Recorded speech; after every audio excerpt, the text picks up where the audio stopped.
BBM belajar bareng MCC dalam acara Legal Opinion sebagai ajang pencerdasan internal mood court community. Panitia akan membacakan tata tertib terlebih dahulu. Tata tertib. Yang pertama, peserta diharapkan bergabung 10 menit sebelum acara dimulai. 2. Peserta wajib berpakaian bebas dan sopan. 3. Peserta wajib menghidupkan kamera. Apabila ingin mematikan kamera, izin terlebih dahulu melalui chat room Zoom beserta alasan. 4. Peserta wajib menonaktifkan mikrofon saat sesi presentasi dan dapat mengaktifkan mikrofon saat sesi tanya jawab. 5. Peserta yang ingin bertanya harap mengajukan nama dan pertanyaan pada kolom chat room. 6. Peserta wajib mengikuti acara dengan tertib, sopan, dan tenang. Dengan ini, acara akan segera dimulai. Assalamualaikum warahmatullahi wabarakatuh. Shalom, Om Swastiastu, Namo Buddhaya. Selamat siang dan selamat datang di acara Belajar Bareng MCC dengan tema Legal Opinion sebagai ajang pencerdasan internal mood court community, MCC FH1S. Perkenalkan, nama saya Milani Resti, saya sebagai Master of Ceremony dalam acara Belajar Bareng MCC dengan tema Legal Opinion sebagai ajang pencerdasan internal MCC FH1S yang diselenggarakan oleh Divisi Gabungan yaitu Kajian dan Kompetisi MCC FH1S tahun 2020-2021.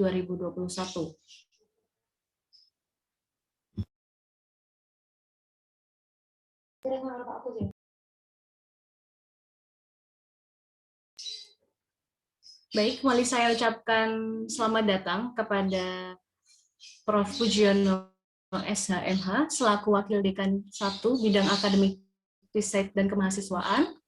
Yang terhormat kepada Bapak Dr. Muhammad Rustam Maji SHMH. Yang terhormat Bapak Dr. Muhammad Taufik SHMH.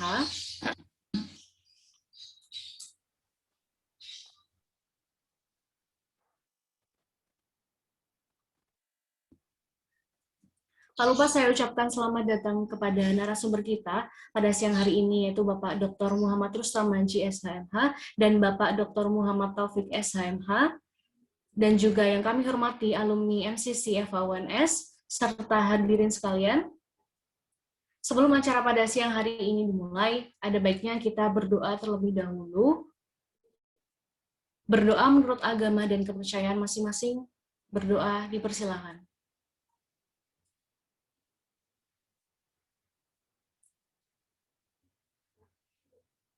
Berdoa selesai.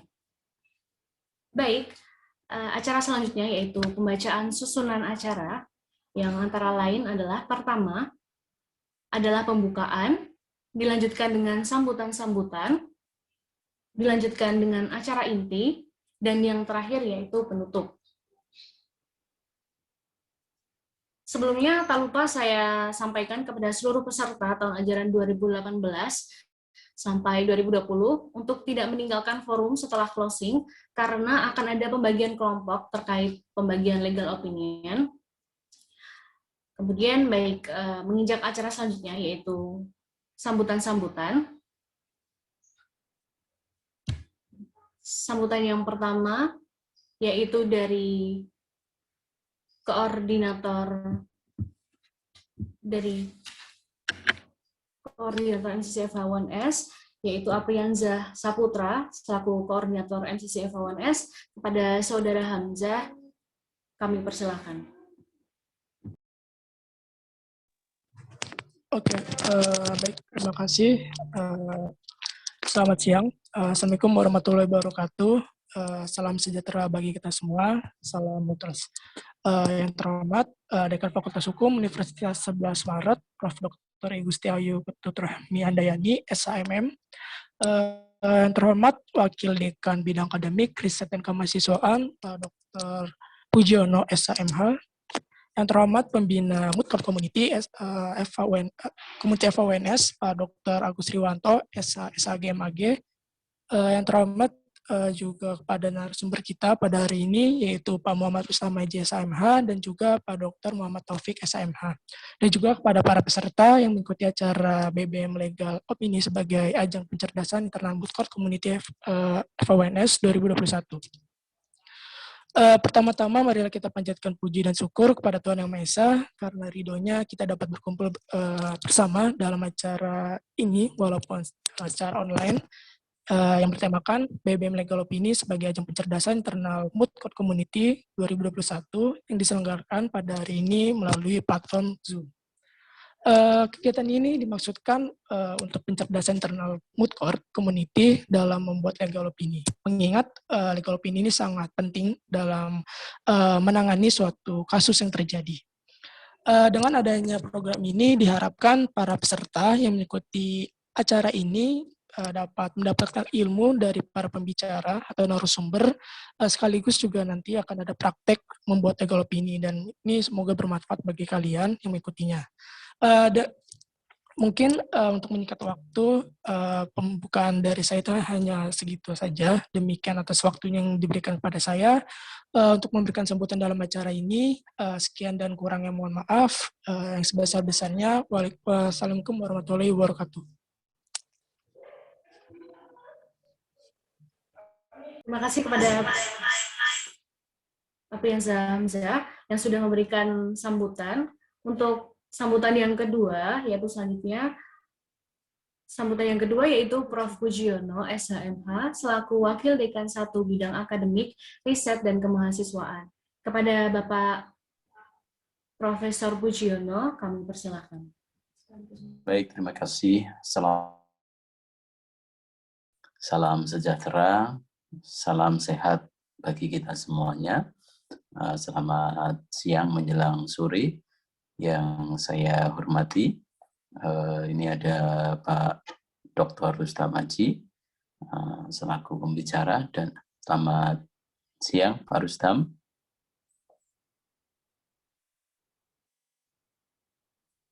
Yang kedua juga ada Pak Taufik, ini senior saya.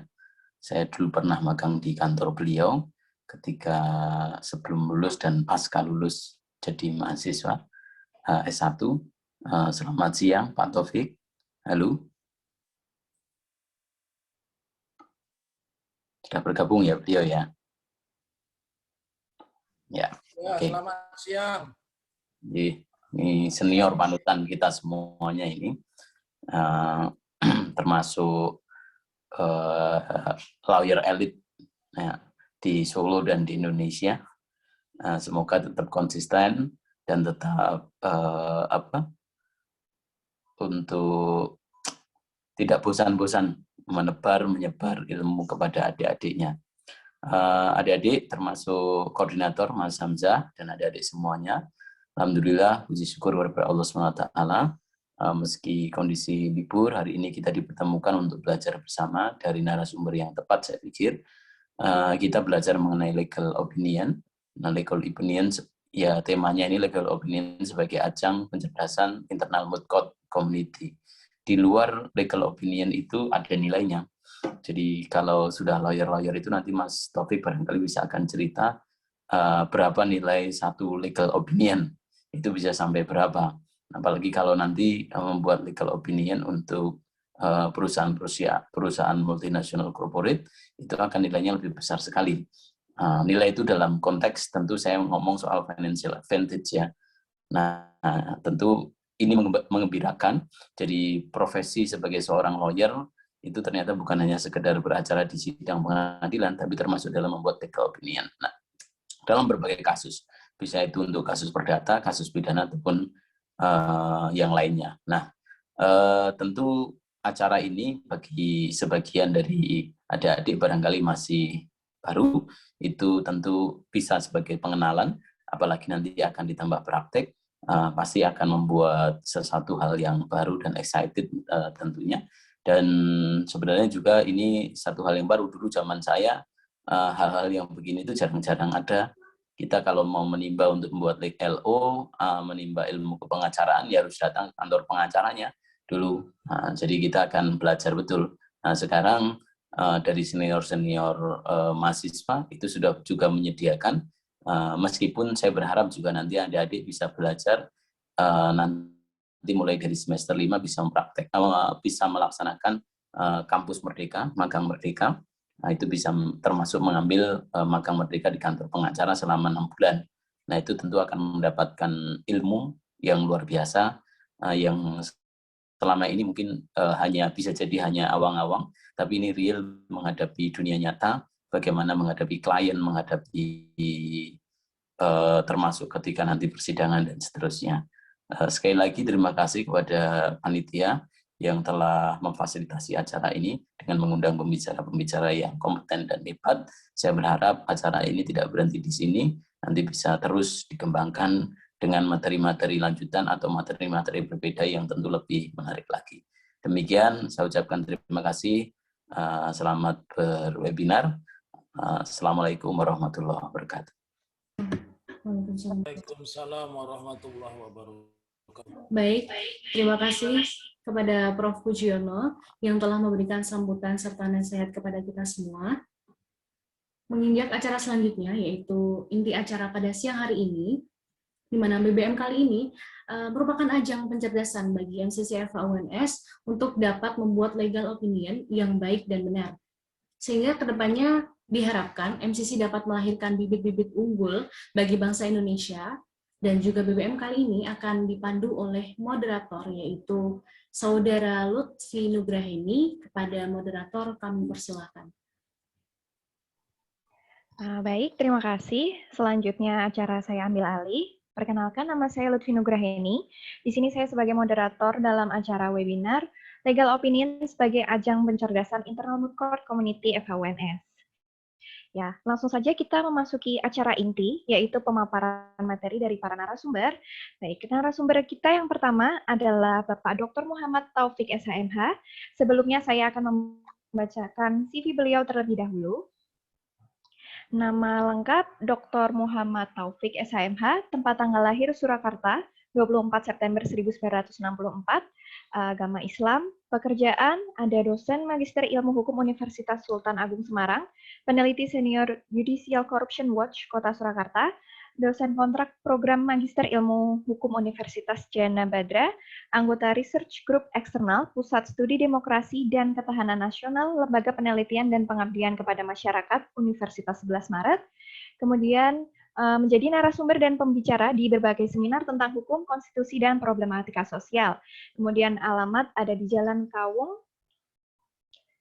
nomor 1, RT 03 RW 9, Sondaan Lawean, Surakarta, dan alamat kantor di Jalan Mongisidi, nomor 52, Banjarsari, Surakarta. Baik, selanjutnya berikut adalah karya buku dari Dr. Muhammad Taufik SHMH, ada kejahatan korporasi, terorisme dalam demokrasi, dan lain sebagainya. Baik, langsung saja tanpa berlama-lama kita sambut Bapak Dr. Muhammad Taufik SHMH. Selamat siang Bapak, semoga sehat selalu ya Pak. Selamat siang, Assalamualaikum warahmatullahi wabarakatuh. Ya, Waalaikumsalam warahmatullahi wabarakatuh. Jaga kesehatan.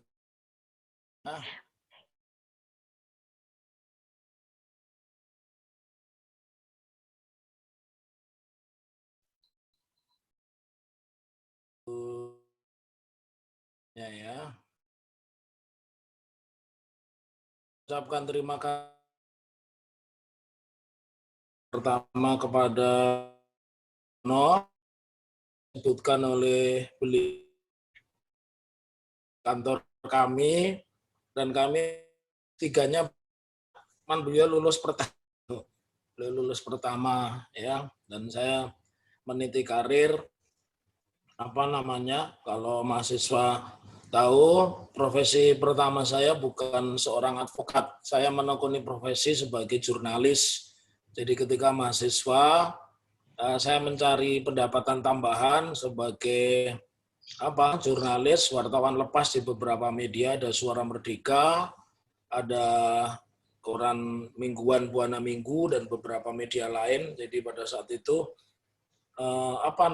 saya menulis berita, dan ketika saya menempuh kuliah di Fakultas Hukum, Itu SPP saya 6 bulan atau 1 semester itu masih 42.000.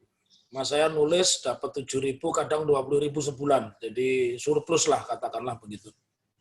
Baik, itu pengenalan singkat. Tadi disebutkan bahwa hari ini saya membawakan materi legal opinion kaitannya dengan hukuman mati bagi para koruptor. Saya juga lupa mengucapkan terima kasih ya untuk Prof. Ayu, juga Pak Dr. Rustamaji itu ikut grup sepeda Gowes FHUNS, tapi belum pernah ketemu gitu ya. Ya, siap, Pak Dokter. Ketemunya di WhatsApp. Kemarin kita rame-rame sama Bu Suni ke Penggi nggak jadi. Baik, saya memulai legal opinion ini sesuatu yang teramat penting. Tadi disebutkan oleh Prof. Puji. Jadi begini, satu ketika seorang yuris, apapun profesinya, terlebih sebagai advokat, ya, dia harus membuat legal opinion. Legal opinion ini secara formatnya mungkin tidak ada batasan yang exact gitu ya, yang pasti ya. Tetapi minimum bahwa di situ ada unsur-unsur yang harus dipahami ya tentang strukturnya ya, struktur dari LO ya, prinsip-prinsip dalam LO itu apa saja itu harus dipahami. Tetapi substansinya dia memuat tentang kronologi, kemudian belakang permasalahan atau kasus posisi, kemudian peristiwa-peristiwa hukum ya, dan yang terakhir adalah result atau kesimpulan. Nah, ketika kita berbicara tentang LO, manfaatnya, LO ini punya nilai rupiah yang sangat luar biasa ya. Satu ketika kami pernah mendapat pekerjaan, namanya adalah legal audit. Jadi legal audit itu satu pekerjaan di mana kita memeriksa peraturan-peraturan ya berkaitan, tadi disebutkan, kebetulan perusahaannya adalah multinasional, jadi perusahaan pusatnya di Amerika, cabangnya di Jerman, tetapi pabriknya di Indonesia, di Semarang. Kantor kami melakukan satu legal audit, pekerjaannya memeriksa berkas ya, dan pekerjaan itu dihitung per jamnya 150 US dollar. Kita bekerja selama 1 bulan mendapatkan pendapatan 24.000 US dollar. Nah, kira-kira itu fungsi LO salah satunya itu. Baik, next slide berikutnya ya. Ya, lalu apa sebenarnya latar belakang dibuatnya LO? Pasti ada isu tertentu ya yang pada umumnya itu selalu muncul dari klien. Oleh karena itu begini, ketika kita berhadapan dengan klien dan ini di mata kuliah pendidikan khusus profesi advokat ini ada, maka wawancara itu hal yang sangat penting.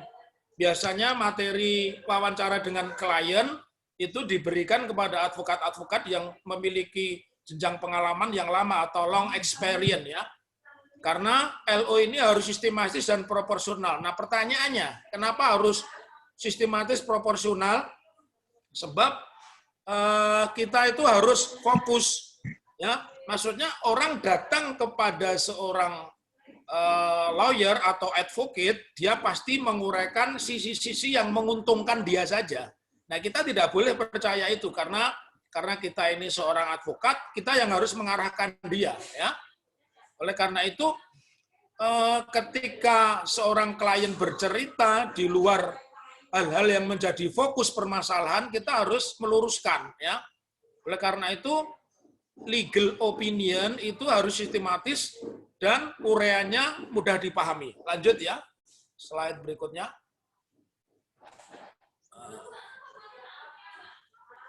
Nah, sekarang ketika kita berbicara legal opinion itu sebagai sumber hukum atau doktrin, ya, maka sebenarnya letak legal opinion itu di mana? Nanti di sesi berikutnya kan ada praktek ya. Jadi pada dasarnya kualitas sebuah legal opinion ini akan mencerminkan dua hal. Satu, ketajaman analisis seorang advokat, ya, satu ketajaman analisis. Yang kedua, seberapa jauh tadi bicara long experience, pengetahuan seorang advokat. By the way, saya tambahkan sedikit, di kantor kami MTNP Law Firm ini ada 2 kalimat yang tidak boleh diucapkan. Apa itu? Tidak boleh mengucapkan saya tidak bisa.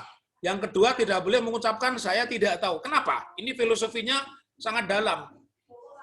Orang atau badan hukum datang kepada seorang advokat ke sebuah firma, pasti dia punya masalah yang dia tidak bisa menyelesaikan. Ya. Tidak mungkin orang datang ke sebuah firma hukum atau kantor hukum, dia masih bisa menyelesaikan. Tidak mungkin, karena ketika datang kepada sebuah firma hukum, dia akan berurusan dengan 2 hal. Satu, dia harus mencari solusi. Yang kedua, untuk dapat solusi, dia membayar. Ya. Jadi membayar. Dan kebetulan di kantor kami, untuk sistem pembayaran sudah menggunakan transaksi dengan EDC, ya. Jadi sudah bisa menggunakan kartu kredit dan kartu debit. Nah, kembali kita berbicara, jadi kenapa filosofinya advokat itu tidak boleh mengatakan tidak bisa dan tidak tahu? Untuk apa kita pasang tulisan law firm, pasang tulisan kantor pengacara, tapi ternyata nggak tahu apa-apa. Oh, saya belum pernah itu, Bapak. Saya nggak tahu itu, problem itu nggak boleh. Itu udah jatuh itu di depan kliennya. Jadi filosofi itu tajam. Oleh karena itu triknya bagaimana? Kalau kita ada problem baru, kita belum pernah belajar, ya kita bilang, sebentar Bapak, 1 jam lagi, 2 jam lagi, atau besok. Nah, disitulah kita belajar. Ya. Oleh karena itu, kalau pendapat hukum ini dijadikan referensi oleh hakim, ya, dan karena hakim ini boleh menemukan hukum, maka pendapat hukum itu bisa dikategorikan sebagai doktrin. Lanjut ya, slide berikutnya. Ya. Jadi prinsip-prinsip pembuatan legal opinion, 1, karena mendasarkan pada firma di Indonesia, legal opinion harus dibuat berdasarkan hukum Indonesia. Ya. Legal opinion disampaikan secara lugas, jelas, dan tegas dengan tata bahasa yang benar dan sistematis. Legal opinion itu tidak memberikan jaminan terjadinya satu keadaan. Nah, ini saya tambahkan dulu. Ketika perusahaan kita menerima klien dari perusahaan asing, ya, maka disampaikan dalam 2 bahasa, satu bahasa Indonesia dan yang satu lagi dalam bahasa Inggris. Ya. Kemudian tadi kita bicara di awal tentang wawancara, kita jangan mau digiring oleh klien yang selalu membaik-baikkan dirinya, membenar-benarkan dirinya. Maka legal opinion ini seperti seorang dokter memberikan resep. Kita harus bisa menghandle sedemikian rupa, ya, dia jujur. Ya. Yang berikutnya, legal opinion ini tidak mengikat bagi advokat dan klien karena ini pendapat hukum, jadi 10 yuris atau ahli hukum pendapatnya mungkin bisa berbeda-beda. Oleh karenanya tidak mengikat. Lanjut. Nah, sedikit. Tadi di awal sudah saya sampaikan, secara khusus tidak ada bentuk format seperti apa, tapi secara sistematika, ya, dia harus memuat prinsip-prinsip yang sangat minimal, ya, mencakup tentang pendahuluan, ya, pengantar begitu, kemudian duduk perkara atau kasus posisi atau kronologi. Oleh karena itu wawancara yang pertama itu sesuatu yang sangat penting begitu. Kemudian bicara tentang substansi, apa tuh? Materi atau pokok permasalahan. Yang berikutnya kita harus mengupas dasar hukum. Dasar hukumnya itu apa dari perkara tersebut? Misalkan kalau ini kaitannya dengan tipikor misalnya, berarti kan harus ada undang-undang KUH pidana, undang-undang tipikor, peraturan-peraturan menteri, peraturan tentang hukum acara misalnya, atau peraturan lain yang berkaitan dengan masalah keuangan. Kemudian yang berikutnya itu harus ada analisa hukum, dan yang terakhir adalah result atau kesimpulan, nanti akan mengarah kepada namanya legal action, tindakan hukumnya apa atas problematika yang atau duduk permasalahan tadi yang disampaikan oleh prinsipal atau klien. Lanjut ya. kita bisa melihatnya begini. Jadi pertama di dalam pendahuluan itu menyebut dasar tujuan dibuatnya LU, misalkan terima kasih telah menghubungi MTNP Law Firm berdasarkan permintaan Bapak, maka mendasari dibuatnya legal opinion adalah bla bla bla. Nah, kemudian kita bicara deskripsi, ya. Deskripsi itu muncul dari hasil wawancara yang diajukan klien atau seorang lawyer juga mengajukan pertanyaan juga, maka di situ akan muncul deskripsinya, ini apa sih sebenarnya tentang perkaranya ini apa, secara sudah fokus begitu. Kemudian di situ akan memuat pokok permasalahan sebagaimana ketika kita membuat sebuah penelitian, ya, apakah tesis, kemudian disertasi, ya, atau skripsi. Di situ harus ada satu pertanyaan, kenapa Anda bisa rugi? Kenapa Anda bisa melakukan perbuatan ini? Siapa yang pertama kali memiliki inisiasi untuk melakukan perbuatan ini? Misalnya begitu pertanyaan, kejadiannya kapan? Ya. Peristiwanya seperti apa? Berapa jumlah kerugian? Siapa orang yang terlibat? Jadi hampir mirip seorang jurnalis, ya. Kemudian di situ juga dimuat tentang dasar hukum, ya. Artinya ketika kita berbicara tipikor misalnya atau perkara pembunuhan misalnya, harus punya referensi yang berhubungan dengan perkara itu. Semakin banyak kita punya referensi, semakin banyak kita punya informasi, maka semakin bagus dan semakin fokus analisa kita ketika membuat legal opinion, ya. Kemudian, nah ini kita bicara substansi, inti dari legal opinion ini adalah isu utamanya apa, ya? Hot isunya itu apa? Isu yang ditanyakan oleh klien, bagaimana Pak ini saya dituduh korupsi, bagaimana upayanya bahwa saya bisa membuktikan ini bukan sebuah tindak pidana korupsi, misalnya begitu. Nah, berarti kita sudah bicara tentang ini apa? Audit forensik misalnya, kita bicara administrasi yang benar, kita bicara peraturan-peraturan yang berkait dengan syarat-syarat formalnya sebuah transaksi misalnya begitu. Nah, di sini kesimpulan itu memuat kalimat yang mempertegas inti dari pendapat hukum itu. Kita mau ngapain? Oh, Bapak, ini kesimpulannya kita menganalisa bahwa permasalahan Bapak ini masuk kategori korupsi. Korupsinya di pasal berapa? Pasal 2 ayat 1, ancaman hukumannya minimal berapa, dendanya minimal berapa. Kemudian di situ kita memunculkan saran hukum. Nah, itulah yang konklusi dari sebuah legal opinion. Lanjut. Kemudian mekanisme penyusunan legal opinion, ya. Jadi begini, untuk supaya penyusunan itu komprehensif dan memuat secara keseluruhan dari aturan-aturan, maka kita tidak cukup hanya membaca peraturan perundang-undangan, ya, tetapi juga harus bersumber pada keputusan-keputusan pengadilan dan pendapat-pendapat para praktisi hukum senior, ya. Jadi saya sampaikan, ya, mungkin yang tepat ini bukan keputusan pengadilan, putusan. Karena produk pengadilan itu cuma dua, putusan sama penetapan. Ya, putusan itu perkara sengketa, entah sengketa pidana antara negara dengan warga negara, atau putusan antara warga negara dengan warga negara, dan penetapan. Penetapan itu perkara permohonan yang sifatnya pasif. Ya. Kemudian ketika terjadi inkonsistensi antara peraturan perundang-undangan yang satu dengan peraturan yang lain, baik secara vertikal maupun horizontal, hal inilah yang menjadi tantangan penyusunan suatu legal opinion. Contoh kasusnya, inkonsistensinya adalah, misalkan ada satu peraturan, ya, yang memperbolehkan seorang aparatur sipil negara mengadakan perjalanan dengan membuat SPJ. Namun di sisi lain ada peraturan yang mengatakan bahwa di dalam masa pandemi tidak boleh melakukan perjalanan misalnya. Nah, disitulah seni dari seorang yuris untuk menyusun sebuah legal opinion. Lanjut.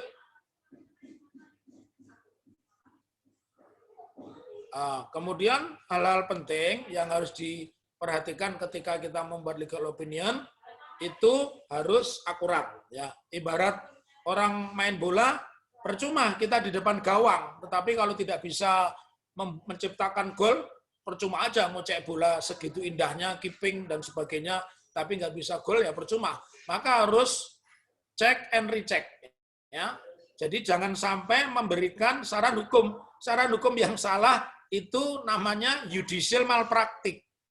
Kalau dokter namanya medical malpraktik, kalau seorang advocate atau lawyer ketika dia memberikan saran yang salah, maka itu bisa masuk judicial malpraktik. Ya. Kemudian hal-hal yang tidak relevan, tadi dia bercerita, saya sudah susah payah mengumpulkan uang, minta pertolongan sana sini nggak dibantu, itu nggak perlu. Ya. Teman-teman sekantor sudah tidak simpati sama saya, itu nggak perlu. Ya. Terus sesuatu yang sifatnya ragu-ragu, ya itu harus dihindarkan di dalam penulisan pendapat hukum, karena yang orang awam yang sedang punya problem, orang awam yang problem harus dipecahkan, diselesaikan. Ya. Kemudian pengurutan pemilihan itu aturan itu harus dibuat secara sistematis, ya, secara sistematis.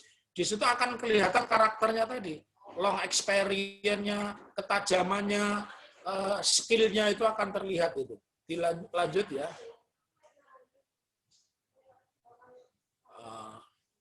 Terus yang berikutnya, legal opinion ini harus mendasarkan pada hukum Indonesia, disampaikan secara lugas, jelas, dan tegas. Jadi bahasa-bahasanya itu yang bagus dan tidak boleh menggunakan bahasa WhatsApp, disingkat TDK, TDR. Itu kan artinya bisa beda-beda itu. Kalau bahasa WhatsApp itu kan sekarang anak-anak muda kan, saya aja kalau baca WhatsApp anak saya kadang nggak paham gitu ya, karena terlalu banyak singkatan. Ya. Terus legal opinion ini tidak memberikan jaminan terjadinya satu keadaan. Ya, legal opinion harus diberikan secara jujur dan lengkap. Tentang poin ketiga, kenapa? Karena ini kan baru satu versi cerita dari seorang narasumber atau klien kita. Kita belum mengaudit aturan-aturan yang berkait dengan pernyataan itu atau bukti-bukti. Lanjut. Nah sekarang salah satunya ketika kita berbicara tentang hukuman mati bagi koruptor ya. Jadi ketika kita bicara kejahatan itu unsur pertama pasti orang dulu, setiap orang. Nah, yang kedua melawan hukum. Yang ketiga melakukan perbuatan memperkaya diri sendiri atau orang lain atau satu korporasi, dan yang keempat merugikan keuangan atau perekonomian negara, dipidana dengan penjara seumur hidup atau pidana mati pidana penjara paling singkat 4 tahun itu di pasal 2 ayat 1, dan denda setidak-tidaknya sedikit-dikitnya adalah 200 juta rupiah. Lalu ditambahkan, di dalam hal tindak pidana korupsi sebagaimana dimaksud dalam ayat 1, dilakukan dalam keadaan tertentu, pidana mati dapat dijatuhkan. Tertentu sedang terjadi pandemi, gempa bumi, bencana alam, ya, kemudian terjadi kebakaran, kecelakaan, ternyata di situ ada praktek-praktek korupsi, ya, ada kalimat keadaan tertentu pidana mati dapat dijatuhkan, artinya dapat itu boleh dilakukan, boleh tidak. Itu diatur pasal 2 ayat 2 Undang-Undang Tindak Pidana Korupsi. Lanjut.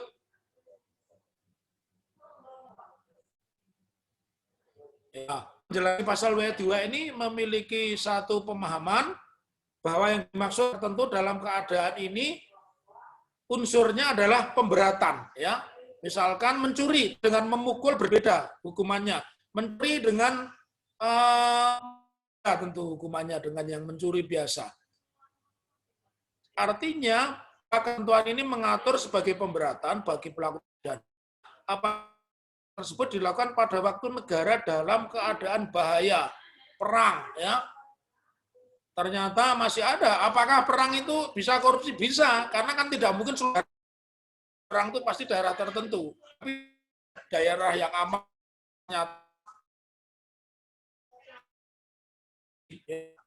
kemudian misalkan pelakunya itu seorang residivis, terus Kemudian, nah ini yang cocok dengan kondisi sekarang adalah keadaan misal ketika negara dalam sisi krisis ekonomi dan moneter, orang ternyata salah satu misalkan menyembunyikan barang-barang yang harusnya bisa didapat dengan mudah.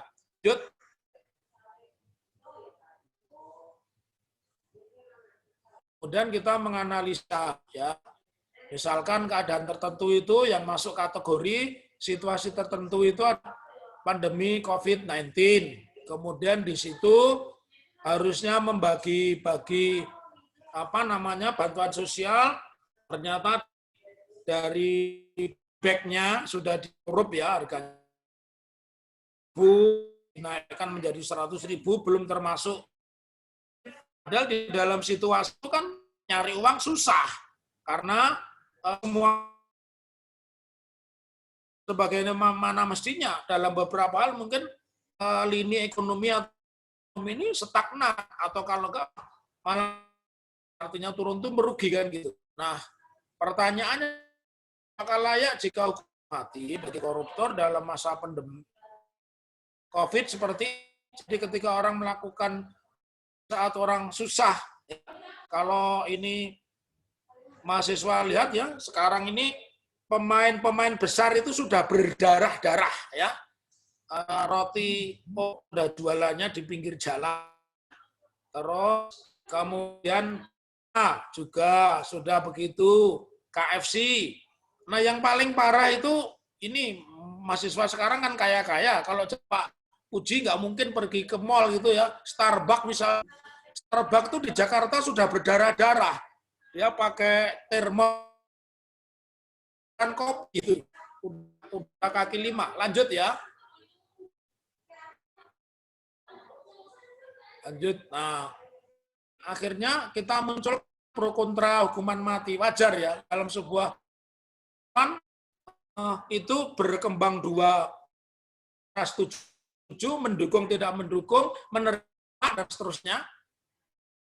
Nah, pertama, saya ingin sampaikan kepada mahasiswa dulu, kita jangan sekali-kali bicara menegakkan hukum dan keadilan. Itu kalimat yang salah, kalimat ambigu tapi menyesatkan. Keadilan itu harus lebih tinggi, hukum itu di bawahnya. Jadi menegakkan hukum dalam rangka meraih keadilan. Karena mati ini bertentangan dengan keadilan. Nyabut nyawa seseorang itu bertentangan, tetapi dengan alasan hukum orang boleh ya melanggar kemanusiaan itu. Karena orang yang korupsi itu tahu kemanusiaan apa enggak sih? Ya. Iya, orang koruptor itu tahu nggak sih dia memanusiakan manusia nggak? Masa sih orang nggak bisa makan karena banjir malah ditilep misalnya begitu ya. Kemudian tindak pidana korupsi itu juga termasuk kejahatan kemanusiaan dan menciderai rasa keadilan. Di dalam beberapa kesempatan ada yang menyebut korupsi itu juga masuk kategori extraordinary crime ya, kejahatan luar biasa, meskipun belum sepakat kalau itu disebut kejahatan terhadap kemanusiaan ya, tapi extraordinary crime itu nampaknya menjadi bahasa yang sama begitu ya. Kemudian salah satu tujuan primitif pelaksanaan hukum itu kan balas dendam. Nah, ketika kita menjatuhkan hukuman mati, maka di situ yang dibidik adalah efek jera dan deteren, pencegahan ya. Jadi biar orang kalau melakukan kafir ya berpikir, meskipun juga hukuman mati itu banyak yang memprotes. Kenapa? Karena kalau di negara lain itu segera dihukum mati. Di beberapa kesempatan tertentu jalani pemidanaan double itu ya. Lanjut. Nah, sekian kasih bahan membawa sedikit pencerahan. Salam sukses untuk semua mahasiswa ya. Lebih dan kurangnya mohon maaf. Assalamualaikum warahmatullahi wabarakatuh. Assalamualaikum warahmatullahi wabarakatuh. Terima kasih Bapak atas penjelasannya. Baik, tadi sempat disinggung tentang tindak pidana korupsi dari sisi perlu adanya hukuman mati bagi koruptor sebagai Nah, di sini kita akan melihat dari sisi akademisi dan bagaimanakah hukuman bagi koruptor. Narasumber selanjutnya adalah Bapak Rustam Aji. Baik, sebelumnya saya akan membacakan CV beliau terlebih dahulu. Lengkap Aji SHMH, jabatan fungsional sebagai Letkor, Oktober 1982. Sekarang beliau menjadi dosen di Fakultas Hukum Universitas Maret, khususnya pada bidang hukum pidana dan hukum acara pidana. Riwayat pendidikan S1 di Universitas 11 Maret, S2 di Universitas 11 Maret, dan S3 di Universitas Diponegoro. Artikel ilmiah terakhir di tahun 2019 yaitu Pemikiran Ilmu Hukum Pidana Berketuhanan dari Danawi Arif. Beliau juga telah menerbitkan buku antara lain Dekonstruksi Asas Praduga Tidak Bersalah atau Tekstualitas Formulasi Norma dan Kandungan Nilainya. Kemudian ada Pilar-pilar Hukum Progresif, Menyelami Pemikiran Cipto Raharjo, dan lain sebagainya. Beliau juga pernah menjadi Best Presenter International Conference on Globalization of Law and Local Wisdom, ICGLO 2019. Baik, langsung saja kita sambut Bapak Dr. Muhammad Rustam Aji SHMH. Selamat siang, Bapak. Selamat siang, Mbak. Ya, semoga dalam keadaan sehat ya, Pak. Alhamdulillah sehat. Alhamdulillah. Baik, waktu yang diberikan kurang lebih 15 menit. Waktu dan tempat kami persilahkan. Bismillahirrahmanirrahim. Assalamualaikum. Yang saya bicara kita, Bapak Dr. Fik. Kemudian yang saya muliakan Profesor Dr. Fusiono. Tadi sudah membuka acara, juga Pak Dr. Agus Riwanto juga hadir selaku pembimbing dari komunitas MCC ini. Teman-teman dari komunitas Moodcourt Community yang sudah hadir pada siang hari ini. Tadi sudah berkenaan dengan legal opinion, utamanya diskursus pidana mati terhadap koruptor. Di teman-teman sisi ada yang nulis PKM nggak nih? Harusnya nulis PKM ya. Habis ini nyusun PKM GT atau PKM AI minimal. Karena ini sebenarnya kajian siang ini, kalau teman-teman tulis bisa dibuat PKM, dan itu masih tutupnya nanti tanggal 22, jadi masih ada waktu. Nanti kalau anggota MCC nggak nulis PKM, nanti saya cari ketuanya ya, Mas siapa tadi? Satu komunitas nggak buat PKM, bisa kena sanksi. Baik, kita akan mulai saja. Tadi sudah disampaikan dengan sangat mendasar dari Pak Dr. Taufik berkenaan dengan legal opinion. Jadi juga di sebelumnya Mbak, jangan terburu-buru. Jadi kalau Prof. Puji tadi sedinggung berkenaan dengan legal atau pendapat hukum yang sejatinya punya advantage, bahkan economic advantage, bahwa pendapat hukum itu bisa mendatangkan pendapatan atas kajian hukum yang dilakukan begitu ya. Lanjut. Nah, atas hal demikian, kenapa kok begitu? Karena untuk membongkar sebuah konstruksi hukum itu dibutuhkan langkah-langkah analitis, kemudian juga bukan merupakan pekerjaan yang mudah. Apalagi tadi Dr. Muhammad Taufik bahwa setiap kali pihak-pihak yang meminta legal opinion dirinya sendiri dengan membaik-baikkan posisinya. Nah, inilah kemudian urgensi dari legal opinion atau pentingnya sebuah legal opinion itu menjadi sebuah keterampilan dalam merancang sebuah konstruksi pemikiran hukum tentu saja, baik itu teman-teman sebagai anggota Moodcourt, yaitu nanti bisa dalam pemberkasan, begitu ya. Dan termasuk nanti ketika menjalankan profesi penegak hukum, atau kata Prof. Bernard Arif Sidarta itu pengembangan hukum praktikal gitu ya, seperti advokat, penyidik maupun penuntut umum serta hakim. Prinsipnya para penegak hukum inilah kemudian yang benar-benar melaksanakan legal opinion di kesehariannya dalam kemudian produk-produk hukum yang dihasilkan maupun karya-karya tulis di bidang hukum. Nah, inilah yang kemudian tidak jarang setiap kasus itu mempunyai clue, mempunyai entry point, mempunyai seluk-beluk yang kemudian tersembunyi. Dengan ketajaman membuat legal opinion, membuat kajian-kajian atas sebuah pembongkaran atas permasalahan hukum, inilah yang kemudian dikuatkan dengan rujukan-rujukan yang sifatnya ilmiah, bisa dipertanggungjawabkan, kemudian menghasilkan suatu simpulan berwujud opini hukum yang berakhir dengan rekomendasi. Nah, itu yang kemudian sebuah urgensi atau pentingnya sebuah legal opinion. Next. Nah, pada poin-poin selanjutnya, teman-teman sekalian,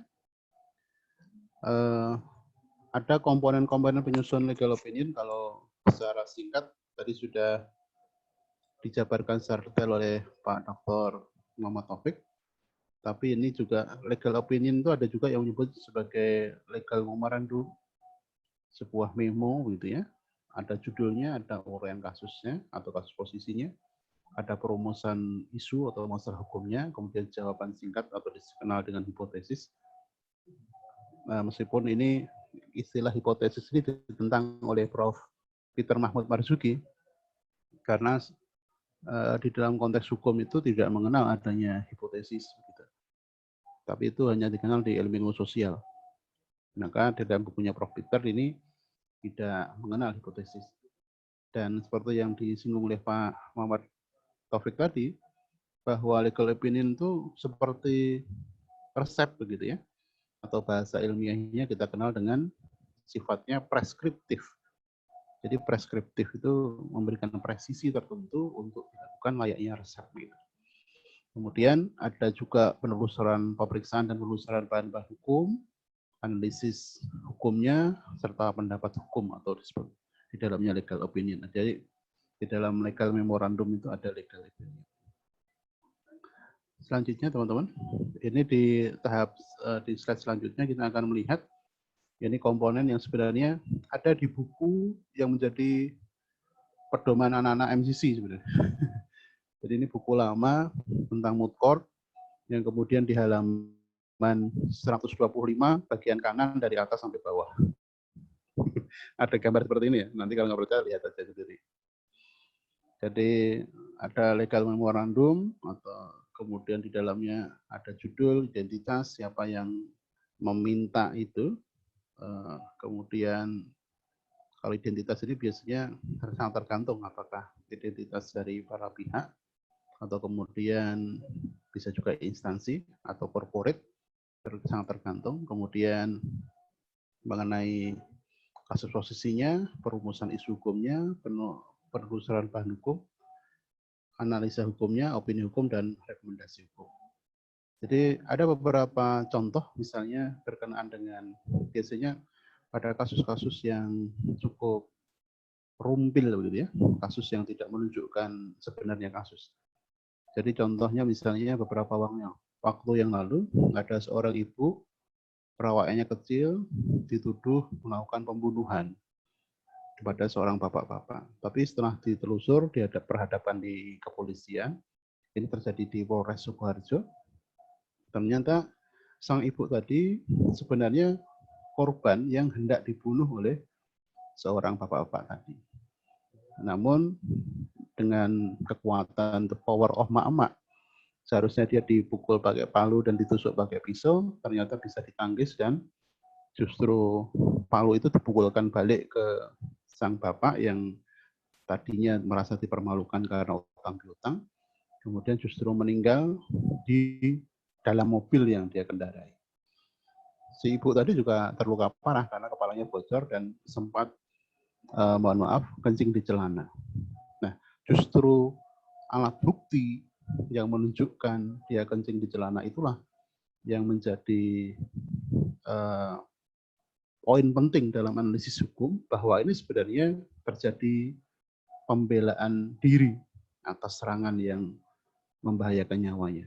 Atau di dalam pasal 49 KUHP, ini kita kenal dengan istilah notwear, jadi pembelaan terpaksa. Jadi kalau hanya melihat wedreh deliknya atau perbuatan melawan hukumnya, mungkin memang terjadi ibu itu menghilangkan nyawa orang lain. Tetapi ketika dilihat skuld atau kesalahannya, hal itu tidak terbukti. Jadi kalau dulu Prof. Barda memberikan rumus sederhana, pertanggungjawaban pidana sama dengan afau ditambah afas, aushefan ala wedreh delik ditambah aushefan ala skuld, maka pada konteks ini wedreh delik atau perbuatan melawan hukum pidana itu mungkin saja terbukti, tetapi skuldnya nggak ada. Nah, skuldnya ini dihapuskan karena dia masuk dan memenuhi pasal 49 KUHP misalnya. Notwear atau notwear excess. Nah, ini yang kemudian diuraikan dalam legal opinion, dan pada saat itu ketika terjadi gelar kasus di Polres Sukoharjo, kemudian dapat dibuktikan bahwa sang ibu tadi sebenarnya tidak bersalah, dan itu hanya sebatas notwear yang kemudian memenuhi ketentuan pasal 49 KUHP, yang artinya menghapuskan tindak pidananya. Nah, contohnya seperti itu, teman-teman. Selanjutnya, di slide selanjutnya kita akan membahas ini tentang studi kasus pidana mati bagi koruptor. Memang kemudian tadi juga disebutkan oleh Pak Dr. Muhammad Taufik bahwa ancaman hukuman mati itu dapat diberlakukan pada koruptor. Artinya sudah inkrah kalau dikatakan koruptor. Ya. Ini berkaitan dengan kondisi-kondisi tertentu, misalnya bencana nasional.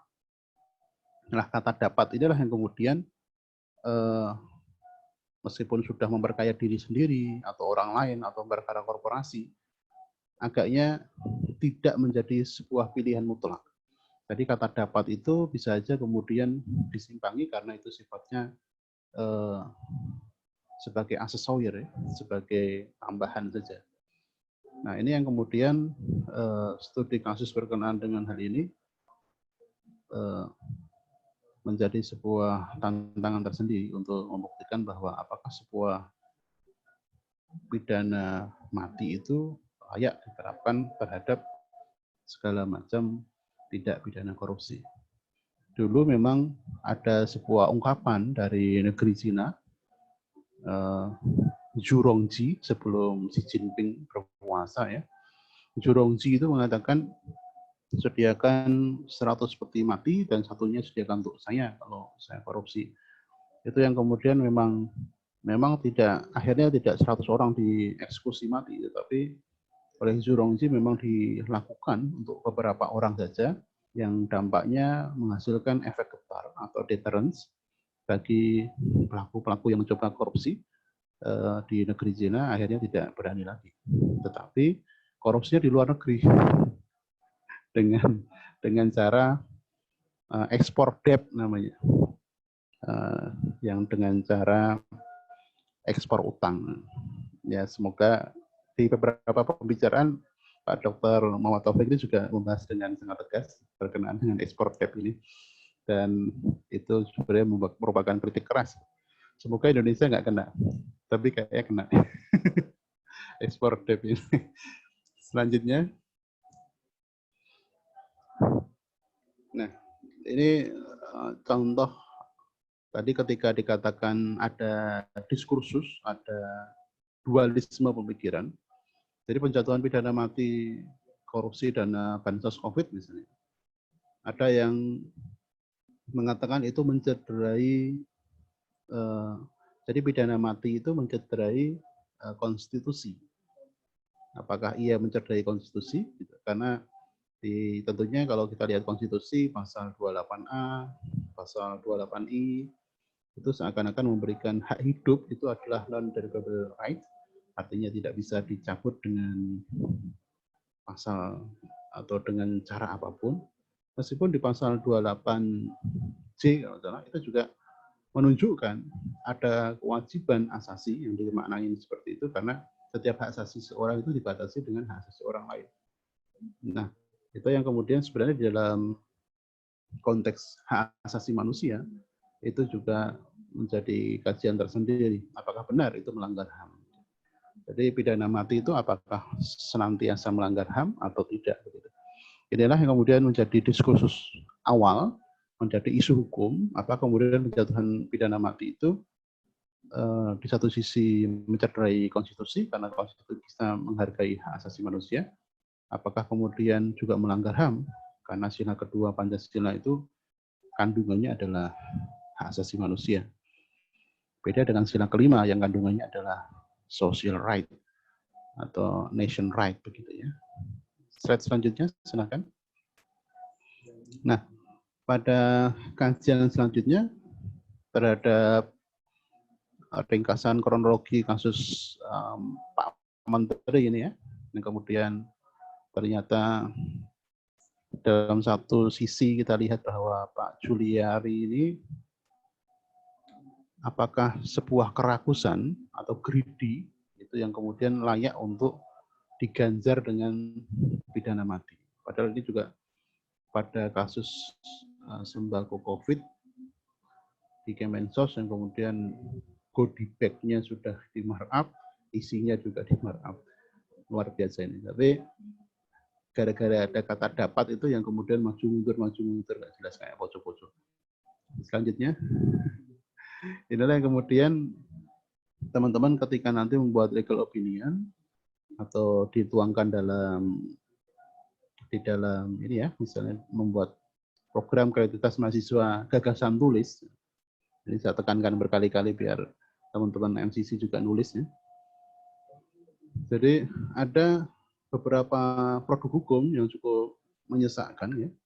Jadi penjatuhan pidana mati korupsi bansos COVID pun ketika ditanyakan apakah mencederai konstitusi, ternyata Mahkamah Konstitusi itu ada beberapa putusan yang cukup ambigu ya.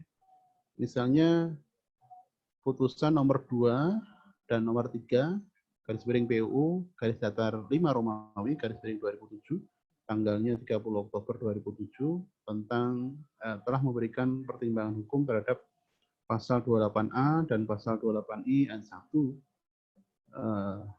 Ini tahu ya kasusnya ya. Ini berkenaan dengan bahwa pasal 28A, pasal 28I ini sebenarnya tidak mutlak, kemudian masih bisa diingkari gitu. Meskipun di dalam teks konstitusi mengatakan demikian, non-derogatory right. Tapi kalau teman-teman mau mencermati lebih jauh, kajiannya ada di bukunya Todung Mulya Lubis, Alexander Lai ini, yang kemudian, nah kelihatan nggak ya? Gara-gara ada virtual background-nya jadi nggak kelihatan. Tapi kontroversi hukuman mati yang ditulis oleh Pak Todung Mulya Lubis dan Alexander Lai ini membahas tentang putusan Mahkamah Konstitusi ini 2 dan 3 PUU garis datar 5 tadi. Ini karena Bang Todung itu mengangkat isu inkonstitusionalnya pidana mati, tapi mulainya dari narkotika. Ini yang kemudian cukup disayangkan waktu itu karena menjadi tidak relevan seakan-akan begitu. Nah, meskipun kami menyadari atau mungkin Bang Todung juga maksudnya tidak seperti itu, tapi karena entry point-nya dari narkotika itu yang menjadi hal yang cukup disayangkan dan itu gagal pada akhirnya. Kemudian putusan Mahkamah Konstitusi nomor 15 garis miring PUU garis datar 10 Romawi garis miring 2012. Ini juga tentang sebuah kasus tindak pidana yang menelan korban jiwa dan ini menegaskan putusan Mahkamah Konstitusi ternyata beragam. Dan terakhir juga ada putusan Mahkamah Konstitusi yang kalau anak-anak zaman now bilangnya cukup membagongkan. Jadi putusan nomor 107 garis miring PU garis datar 13 ini ya, 13 Romawi garis miring 2015 yang itu menghapus berlakunya pasal 7 ayat 2 tentang perubahan atas gerasi, undang-undang gerasi. Jadi benar tadi yang disampaikan Pak Muhammad Taufik bahwa sebenarnya kalau pidana mati itu ya jangan sampai ada pidana yang double. Sudah dihukum lama, penjara, nunggu, gerasinya nggak dikabul-kabulkan, tiba-tiba dihukum eksekusi mati. Jadi sekarang dia menjalani 2 pidana. Nah ini di putusan MK ini juga sama. MK membebaskan terpidana mengajukan permohonan gerasi kapan saja. Putusan itu mengubah aturan sebelumnya, sehingga pengotoran gerasi itu yang dilakukan paling lambat setahun setelah putusan berkekuatan hukum tetap, sekarang bebas ya. Jadi malah dengan putusan Mahkamah Konstitusi itu, potensi yang dikhawatirkan Pak Muhammad Taufik tadi tentang adanya double punishment itu bisa terjadi, karena kalau mau dieksekusi, Pak, saya belum mengajukan gerasi, Pak. Saya mau menggunakan hak saya dulu. Dan itu bebas kapan saja. Yang cukup tadi ya memetrokkan atau membagongkan. Itu contoh inkonsistensi antara tekstualitas konstitusi dengan putusan Mahkamah Konstitusi di sisi yang lain. Jadi apakah itu mencederai konstitusi ya? Agaknya berbeda apa yang dibaca di dalam teks Undang-Undang Dasar dengan putusan-putusan Mahkamah Konstitusi yang katanya sebagai lembaga yang paling sahih untuk memberikan tafsir atas konstitusi. Nah, itu yang kemudian teman-teman harus menulis dengan tegas seperti itu ya. Di next slide. Nah, itu bahasan pertama ya. Ini bahasan yang kedua tentang ini kalau pindah komputer ternyata beda ya penampilannya. Korelasional konstitusi dengan Pancasila. Jadi di satu sisi ketika pidana mati itu dilakukan dengan meskipun sudah ada judgment law, hakim membuat hukum. Jadi hukum yang kemudian menjatuhkan vonis atau putusan bahwa seorang itu dipidana mati sehingga dieksekusi. Nah ini ketika dilihat di konstitusi, dilihat di sila kedua, agaknya tidak match. Jadi kalau semangat yang dibangun oleh founding fathers dan founding mothers, atau kita sebut founding parents juga aja ya, daripada repot. Nah, para pendiri bangsa ini kan ingin bangsa ini sebagai negara kekeluargaan, katanya Pak Karno dan Pak Ahmad Subarjo. Bahwa sila kedua itu digambar seperti yang terlihat di layar, ada ikatan rantai kemanusiaan atau humankind mind shield. Jadi ada bulat kotak. Yang bulat itu menandakan perempuan, yang kotak itu laki-laki. Jadi untuk membangun bangsa sebesar Indonesia ini sebenarnya awalnya ya hubungan antara perempuan dan laki-laki yang kemudian membentuk keluarga, membentuk masyarakat, membentuk perdesaan, membentuk komunitas yang besar namanya bangsa. Nah, maka ketika ada satu rantai yang ternyata korosi, mengalami karatan gitu ya, atau dalam konteks manusia ya dia melakukan kejahatan sehingga dalam konteks ini dia berkarat, maka pengadilan kemudian lembaga pemasyarakatan itu seakan-akan menjadi lembaga untuk membersihkan karat tadi sehingga dinamakan lembaga pemasyarakatan. Nah sehingga kemudian ketika karat itu sudah menghilang, tidak terkorosi lagi, harapannya dia bisa menjadi rantai penguat kemanusiaan lagi. Harapannya begitu. Nah, di satu sisi ini korelasional antara konstitusi dengan Pancasila, kita bisa lihat bahwa sila kedua itu nuansanya adalah human right, tetapi ketika ini berkaitan dengan tindak pidana korupsi, yang notabene adalah kepentingan rakyat banyak, sila kedua ini seakan-akan ditabrakkan dengan sila kelima yang menjadi nation right atau social right. Begitu. Teman-teman bisa lihat di slide selanjutnya. Nah, itulah yang kemudian menjadi sebuah diskursus, menjadi sebuah pertanyaan tambahan. Apakah kemudian penjatuhan pidana mati bagi pelaku korupsi dana bansos itu melanggar HAM? Gitu. Kalau pidana mati dianggap melanggar HAM, tentu saja cara pandangnya harus dibedakan. Kalau teman-teman melihatnya dari sila kedua saja, atau pasal 28 huruf A dan I konstitusi, maka pidana mati ya melanggar HAM, jelas. Tetapi kalau cara pandangnya lebih luas, bahwa selain human right, itu ada nation right, yang itu juga dasarnya kuat, yaitu sila kelima, dan kepentingan anak bangsa yang lain. Jadi ada national nation interest, ada survival of the nation, bahwa bangsa ini sedang berusaha untuk menjaga kelangsungan hidupnya dengan mengusahakan vaksin, menjaga jarak, cuci tangan, dan sebagainya, pakai masker, meskipun hari ini saya nggak pakai masker. Ini menunjukkan bahwa ada nation interest, ada survival of the nation, ada nation right, yang kemudian kalau dilihat dari cara pandang seperti ini, ya pidana mati bukan merupakan sebuah pelanggaran HAM, karena itu adalah pelaksanaan hukumnya yang dibuat oleh hakim, seperti konteks ketiga yang dikatakan oleh Prof. Tandjo. Jadi Prof. Tandjo mengatakan hukum itu apa? Salah satunya adalah apa yang dibuat oleh hakim, judgment law. Maka ya tidak melanggar HAM, tapi itu hanyalah melaksanakan produk hukum yang namanya judgment law. Demikian. Di slide selanjutnya. Nah, kesimpulannya apa teman-teman sekalian? Kesimpulan ini sebagai sebuah kajian legal opinion, ketika teman-teman kemudian membahas bahwa pidana mati terhadap koruptor itu apakah melanggar HAM atau tidak, sangat tergantung cara pandang teman-teman. Jadi seperti gunung es yang ada di depan teman-teman itu. Jadi kalau teman-teman melihatnya gunung es adalah ya apa yang ada di atas permukaan air itu, ya mungkin hanya segitu. Tetapi kalau melihat gunung esnya sebagai sebuah keseluruhan, pasti di bawahnya itu jauh lebih besar, gitu ya. Maka di situ ada yang tekstual, ada yang kontekstual, ada yang fenomena, ada yang nomina, ada yang kelihatan secara kasat mata dan tidak kasat mata. Nah, pada konteks ini tinggal cara pandang teman-teman bagaimana. Kalau melihatnya pidana mati itu dilihat dari sila kedua, maka akan melanggar HAM. Tapi kalau melihatnya dari sila kelima, yaitu hanya pelaksanaan putusan hakim semata. Itu saja. Terima kasih teman-teman atas kesempatannya. Thank you. Assalamualaikum warahmatullahi wabarakatuh. Waalaikumsalam warahmatullahi wabarakatuh. Terima kasih Bapak Rustom Aji atas penjelasannya.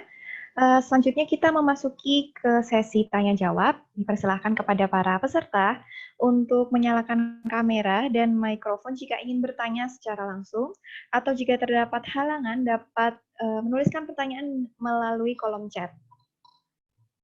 Silahkan.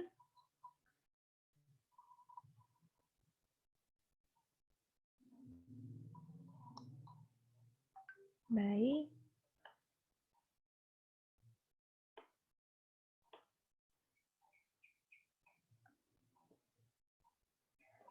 Baik, ini ada satu pertanyaan masuk. Izin bertanya, Mbak. Oh iya. Silahkan, Mas. Izin bertanya. Assalamualaikum warahmatullahi wabarakatuh. Izin Pak Haji bertanya, Pak Haji. Danang Pak Haji.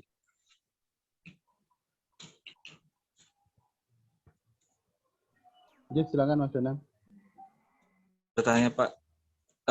Menurut pendapat saya, Pak, terkait dengan hukuman mati, Pak. Hukuman mati itu harus tetap ada di dalam hukum positif kita, Pak. Karena apabila kita berkaca pada peristiwa Khmer Merah maupun di negara-negara lain yang di situ terjadi pembantaian besar-besaran ya Pak ya. Contohnya di peristiwa Khmer Merah dulu yang rezim Pol Pot itu Pak. Jadi menurut saya memang tetap perlu Pak hukuman mati itu. Nah, terkait dengan penggunaannya ini Pak. Ini kita kalau merujuk kepada fakta di lapangan bahwa perampok bank BUMN terutama ya Pak ya, misal dia merampok bank BUMN 1 triliun, dia hanya dijatuhi pidana maksimalnya, nggak ada pidana mati di situ Pak. Tetapi kalau misal seorang koruptor tadi, misal kasusnya Juliari Batubara ini Pak, kalau dia dihukum mati karena korupsi terkait dengan dan bantuan dana bansos dalam masa pandemi, artinya ada pemberatan di situ, mungkin disitulah ini Pak apa ya perbedaannya. Orang merampok bank itu kan juga sebetulnya kan juga bisa dikatakan, tapi di orang yang korupsi karena di masa pandemi dengan pemberatan dia bisa diancam dengan pidana mati. Jadi di sini perlu kebijaksanaan dari hakim dalam memutuskan kasus, khususnya kasus Juliari Batubara ini, Pak. Tetapi menurut pendapat saya, Pak, hukuman mati itu harus tetap ada dalam hukum positif di Indonesia ini, Pak. Begitu, Pak Aji. Izin Pak Aji dapat salam dari Pak Yudo, Pak, PPAT di Lampung. Terima kasih, Mas. Salam balik untuk beliau, ya. Pak Yudo, siap. Siap, Pak Haji.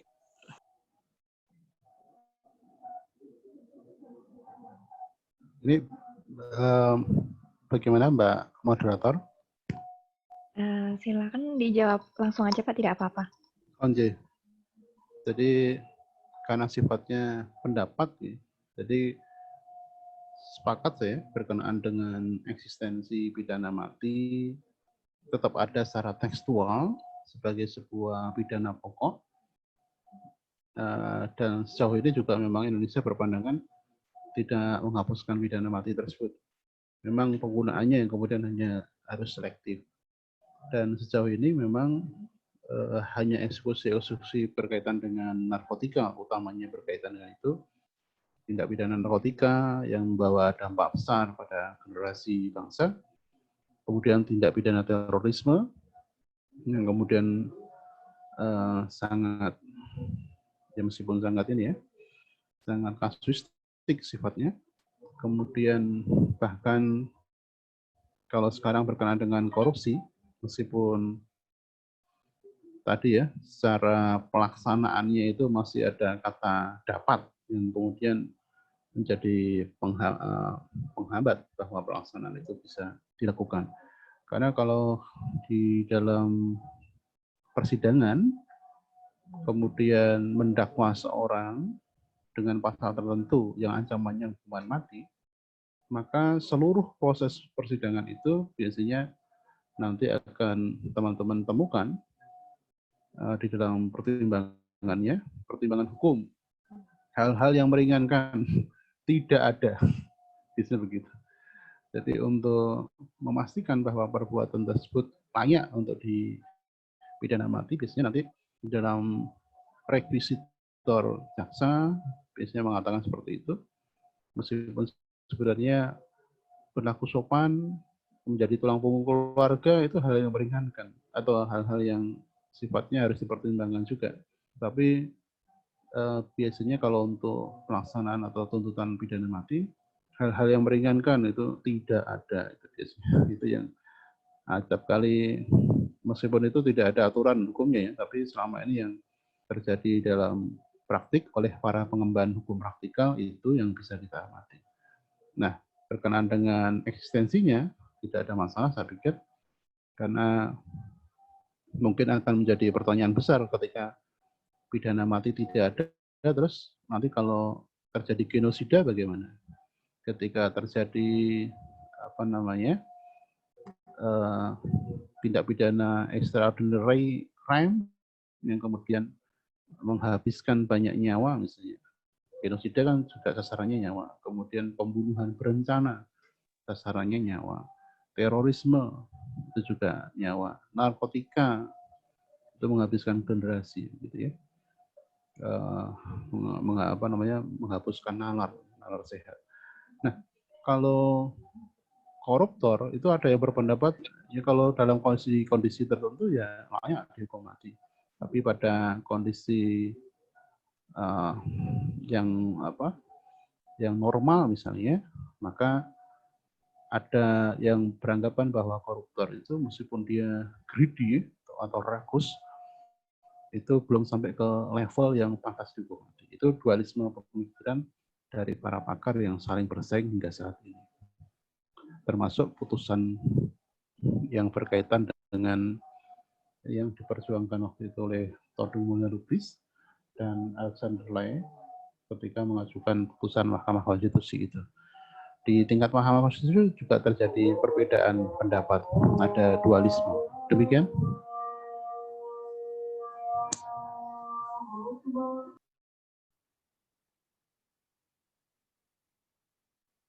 Baik, kita break azan sholat asar sebentar ya.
Baik, acara kami lanjutkan. Pertanyaan selanjutnya dari Ermoh Ariski dari angkatan 2017. Ini saya bacakan dari kolom chat ya. Kebetulan skripsi saya mengambil topik terkait pidana mati. Ini menurut pendapat pribadi saya, apabila berbicara tentang HAM, pidana mati sah secara konstitusional berdasarkan putusan MK nomor 2 garis 3 garis miring PUU 5 garis miring 2007. Namun tentunya pidana mati tidak hanya dapat dilihat dari sudut pandang HAM saja. Menurut Bapak, indikator atau hal apa saja yang harus diperhatikan dalam penjatuhan pidana mati, dan bagaimana pendapat pribadi Bapak sendiri tentang pidana mati? Apakah setuju dengan adanya pidana mati atau tidak? Terima kasih. Ini bertanya kepada Bapak Rustam Aji ya, Mas Rizky? Iya, boleh dijawab Bapak Rustam Aji mungkin atau Pak Taufik juga apabila mau memberikan pendapat.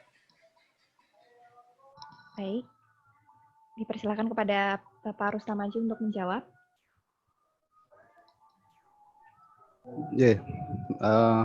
Memang benar yang disampaikan Mas Ariski tadi.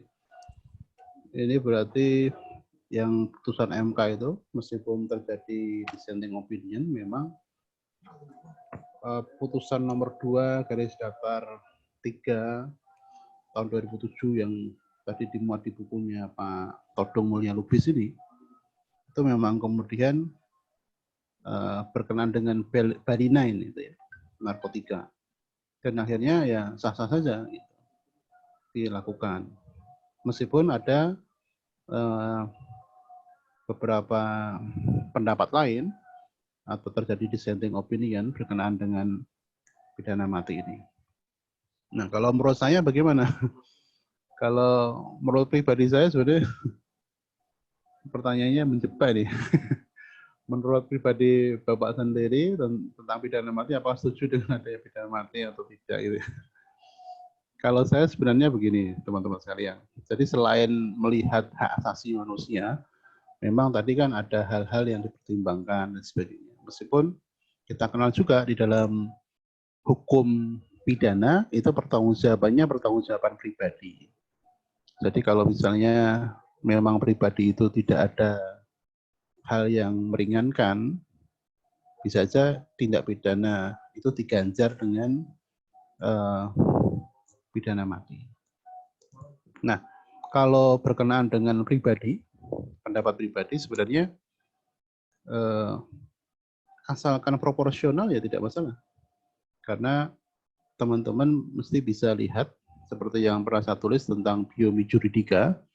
Biomi juridika itu pemikirannya Prof. Barda tentang hukum pidana yang berketuhanan yang Maha Esa. Artinya hukum pidana itu oleh para penegak hukum yang katanya memahami hukum manusia, seharusnya juga memahami hukum-hukum Tuhan. Nah, maka ketika teman-teman sekalian membuka kitab suci, apapun kitab sucinya ya, kalau yang muslim ya tentu saja Al-Quran misalnya, maka di dalam konteks kajian-kajian pemidanaan mati itu bisa dilakukan gitu, dengan syarat yang sangat ketat. Nah, misalnya kemudian kejahatan di saat perang misalnya, atau kemudian kejahatan-kejahatan yang kemudian harus dibalas dengan kisos. Nah, karena di Al-Quran, di kitab suci itu mengatur hal seperti itu, maka pendapat pribadi saya menjadi tidak berguna sebenarnya. Menggunakan kajian-kajian biomi juridika untuk menjawabnya, bahwa menurut sependek yang saya tahu, di dalam kajian-kajian biomi juridika, hukum pidana yang berketuhanan yang Maha Esa, ada referensi-referensi misalnya di Al-Quran atau di Injil gitu ya. Kemudian nyawa dibalas nyawa gitu ya. Atau kalau di Injil itu mata dibalas mata, telinga balas telinga.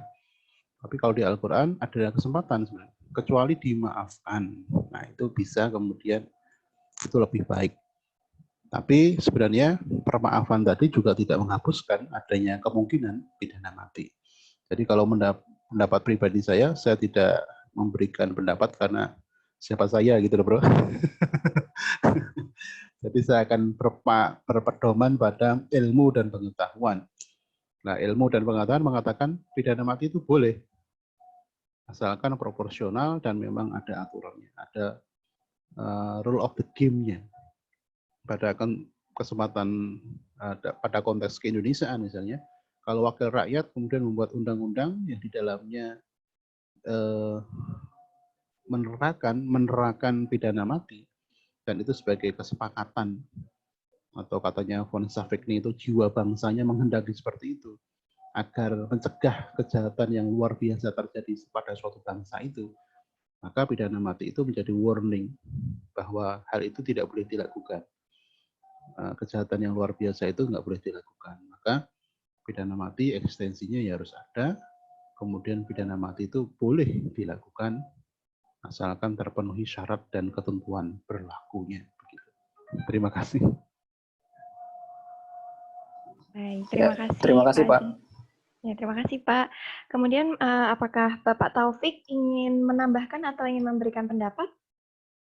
Ya, jadi kalau pertanyaan itu kan bunyi lengkapnya pendapat pribadi saya bahwa berbicara tentang HAM, pidana mati itu sah. Terus di sini dituliskan, menurut Bapak indikator apa saja yang harus diperhatikan dalam penjatuhan pidana mati dan bagaimana pendapat pribadi. Jadi ketika kita bicara pidana mati, maka sebenarnya pertanyaan ini secara teknis ditujukan kepada hakim.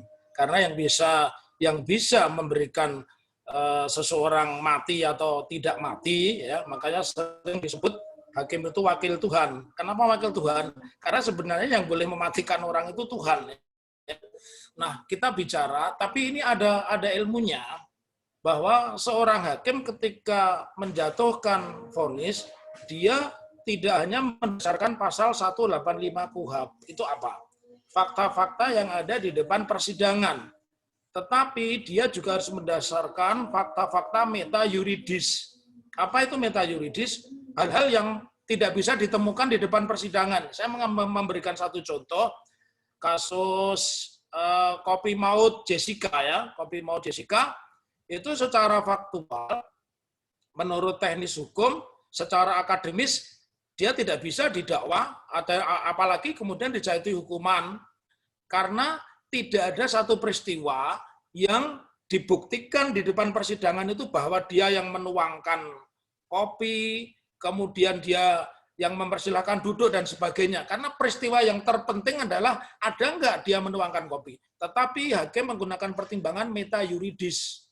Meta yuridis itu apa? Kejadian-kejadian yang melatar belakangi sebuah terjadinya tindak pidana. Ternyata hakim mencari referensi, sebelumnya mereka ini hubungan sejenis, ya, lesbian begitu, kemudian ada rasa cemburu, dan pada saat duduk di coffee shop, dia duduk di duluan, kemudian meletakkan tas dan memasang kopi, serta memilihkan jenis kopi. Nah, fakta meta yuridis itu adalah yang menjadi dasar pertimbangan seseorang memberikan atau hakim memberikan vonis terberat misalnya mati. Nah, kembali kepada pertanyaan ini, buat saya ada dua ukuran yang mendasar. Satu, dia itu seorang residivis bukan. Residivis itu orang yang mengulang beberapa tindak pidana, ya.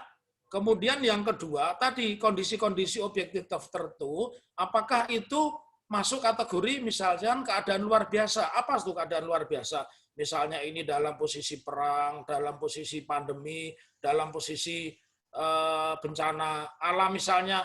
Kita lihat yang belum lama, 3 tahun yang lalu peristiwa di Palu, 2 tahun yang lalu peristiwa di Palu, di mana dalam posisi orang kena bencana tetapi masih menjarah. Ya. Bisa saja hukumannya itu ditambah, tetapi ada fakta-fakta meta yuridis yang tidak hanya muncul di depan, itu yang menjadi dasar pertimbangan. Jadi ketika saya diminta untuk berpendapat, ya, selain tadi ajaran masing-masing agama, tentu hukuman mati itu ada, ya.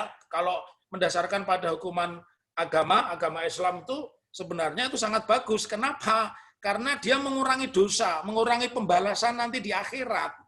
Jadi namanya kisos, ketika orang sudah diberikan hukuman di dunia, di akhiratnya dia dikurangi. Jadi pendapat saya memperhatikan dua, satu fakta-fakta meta yuridis, kemudian yang kedua, apakah pada saat itu terjadi peristiwa-peristiwa yang luar biasa, sehingga seharusnya orang itu tidak boleh, orang itu harus mendukung, ternyata dia justru bertentangan dengan keadaan pada saat itu. Orang harusnya berhemat, dia ternyata malah menyembunyikan. Orang harusnya tidak boleh nyolong, dia malah nyolong begitu.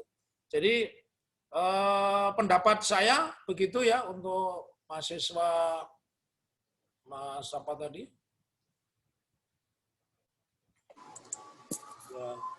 Ya, Mas Ariski, Pak. Ya, Mas Rizky, ya, Muhammad Rizky. Ya, begitu. terima kasih, Pak. Terima kasih, Pak. Baik, terima kasih, Pak. Tadi pertanyaan dari Aprianza Saputra sudah dijawab satu, kemudian ada tambahan lagi, Pak, ternyata. Ini dari Mas Aprianza juga kepada Bapak Taufik, apakah ada akibat hukum apabila terjadi kesalahan dalam memberikan LO kepada klien? Ya, baik. Langsung ya. Oke. Iya, Pak. Jadi tadi dibilang bahwa tiap-tiap profesi itu ada sub-ilmunya. Kalau kedokteran itu ada etika profesi kedokteran, makanya ada majelis kehormatan majelis etik kedokteran MKEK, kemudian majelis kehormatan advokat, notaris pun juga ada majelis kehormatan notaris misalnya. Nah, berkait bagaimana apabila legal opinion ini, saran hukum ini, kemudian apakah ada akibat hukum apabila terjadi kesalahan dalam memberikan legal opinion? Ya tentunya ada. Tetapi lebih banyak kalau tadi kan begini, legal opinion ini kan saran hukum itu tidak mencerminkan keadaan tertentu, ya. Berbeda halnya dengan perbuatan hukum. Ketika seorang datang kepada advokat memberikan saran bahwa dia harusnya banding, tetapi dia terlambat mengajukan banding saran hukumnya, nah maka di situ masuk kategori judicial malpraktik. Jadi ada kesalahan. Banyak itu, bahkan di Surakarta sekian tahun yang lalu itu ada advokat dilaporkan karena dia harusnya sudah memberikan kuasa untuk banding, ternyata terlambat menyatakan banding, kan begitu ya. Kalau perkara-perkara perdata itu kan 14 hari, kalau perkara pidana itu kan 1 minggu. Nah, dia terlambat gitu. Nah, yang seperti itu menurut saya tidak berkaitan dengan legal opinion, tetapi berkaitan dengan perbuatan hukum. Ya, kalau legal opinion itu tidak mengikat, tetapi ketika legal opinion itu sudah mendeskripsi, membuat saran misalnya, karena biasanya legal opinion ini sifatnya saran ya, misalkan tolong ajukan gugatan ya. Atau Anda jangan mengajukan gugatan. Kalau sarannya ternyata tidak mengajukan gugatan, sementara rumahnya dipasang HT, hak tanggungan, dan kemudian dieksekusi, saran hukum ini masuk kategori judicial malpraktik. Jadi ada konsekuensinya, ya, bahwa dia membuat kesalahan. Begitu, ya, buat ini Mas Apriansa Saputra, dan mungkin juga untuk yang lain. Begitu? Ya, baik. Terima kasih, Bapak. Kemudian ini menjadi pertanyaan yang terakhir. Ini dari Mbak Sofi Azahra. Baik, saya bacakan. Terkait kasus Mary Jane yang sempat viral pada tahun 2016 lalu, ketika gerasi sudah ditolak oleh Presiden, apakah gerasi dapat diajukan kembali? Serta menurut Bapak Aji dan Bapak Taufik, apakah intervensi dari Presiden untuk membatalkan suatu hukuman mati itu diperbolehkan? Terima kasih. Mungkin dari Bapak Taufik menjawab terlebih dahulu, kemudian dilanjutkan oleh Pak Aji. Terima kasih. Ya, terima kasih ya. Ini Mary Jane ini kalau tidak salah di Bali ya. Jadi memang secara normanya itu tidak ada batasan mengajukan gerasi ya. Jadi gerasi itu kan artinya upaya hukum yang luar biasa. Kenapa disebut luar biasa? Karena syarat gerasi itu syarat formalnya harus inkrah atau berkekuatan tetap. Nah, memang di dalam batasannya tidak ada itu mengajukan gerasi, sama juga peninjauan kembali begitu ya. Apalagi ini di dalam perkara pidana ya.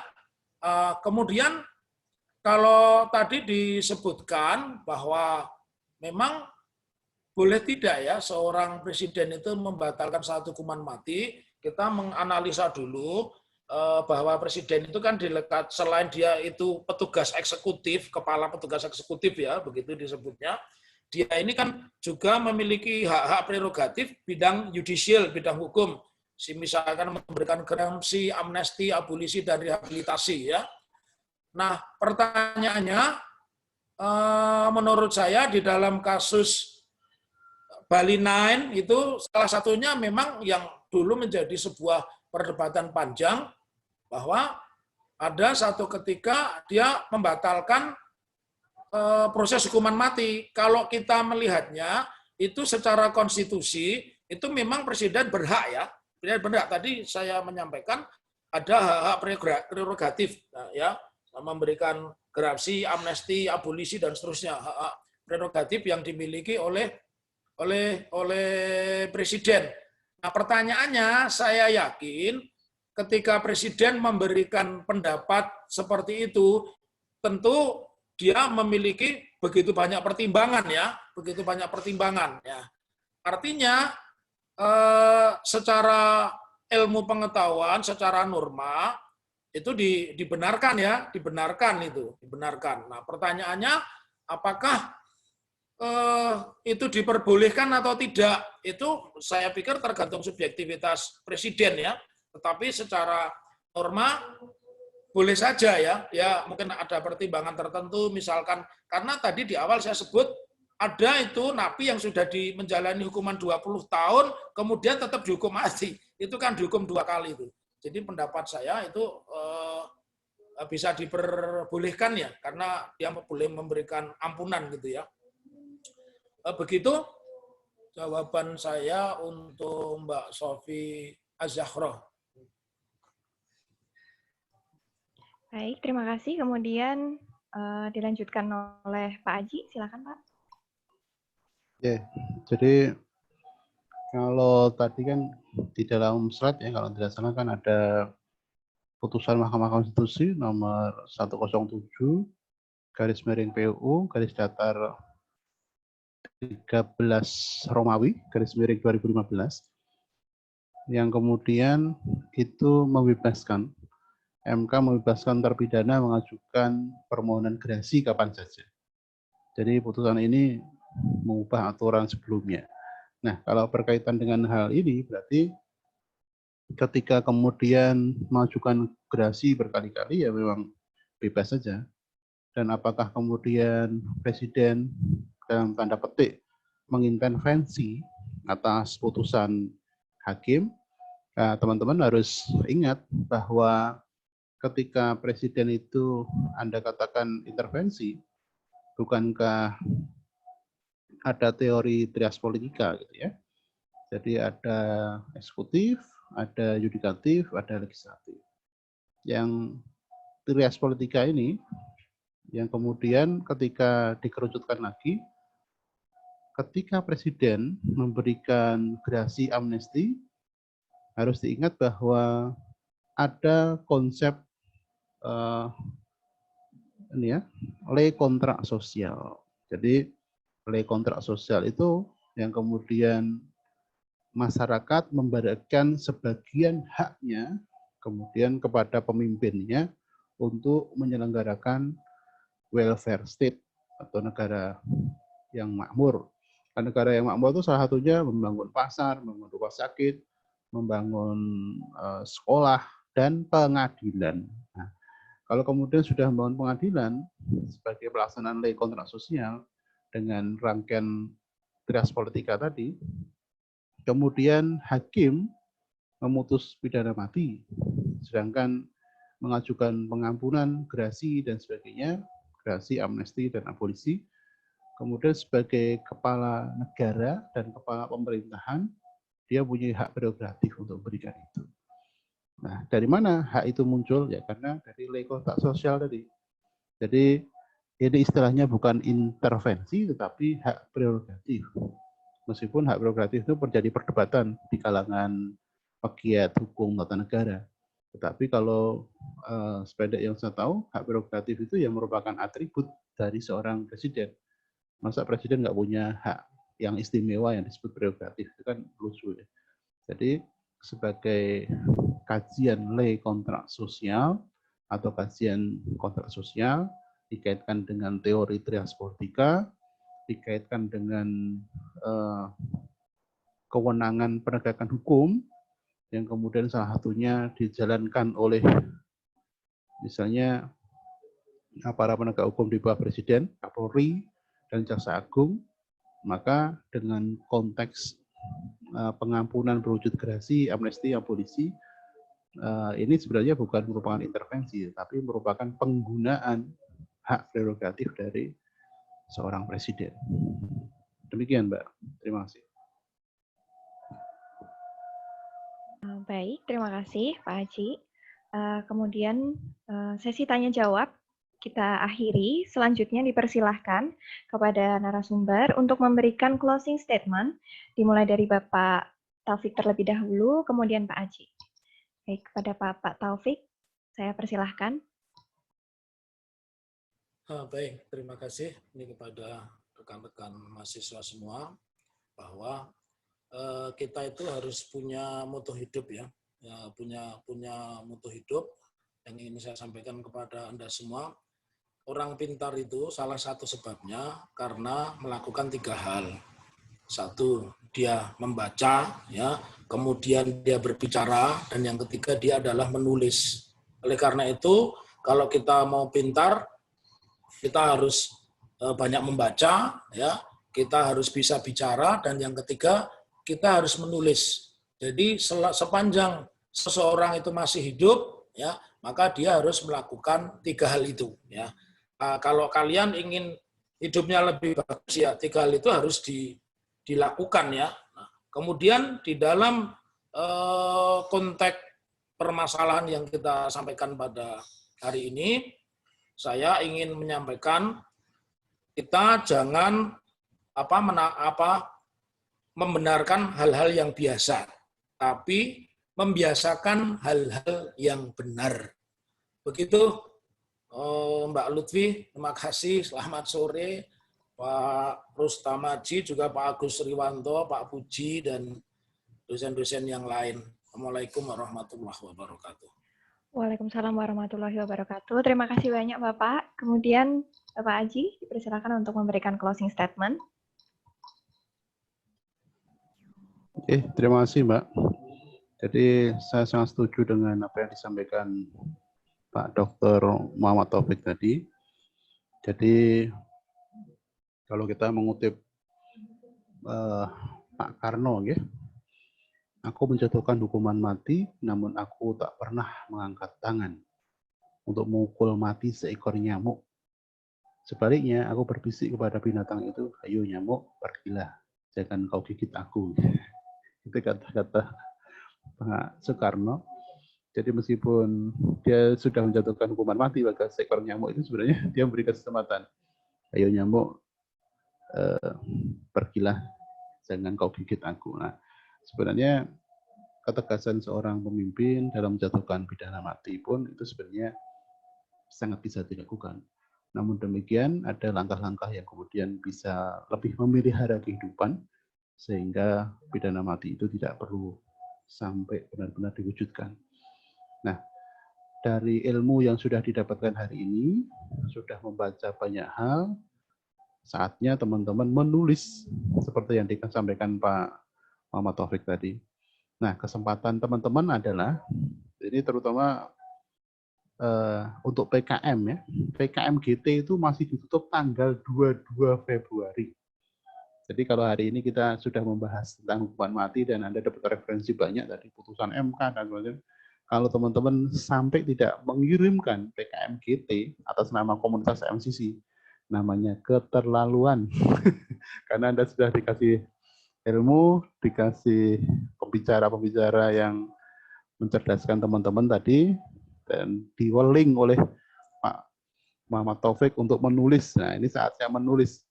Nah, menulis yang saya minta adalah konkret ini langsung.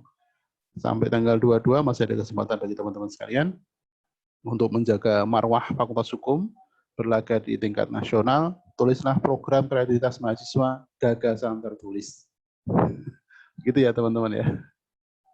Terima kasih atas semuanya. Mohon maaf atas segala kekurangan. Assalamualaikum warahmatullahi wabarakatuh.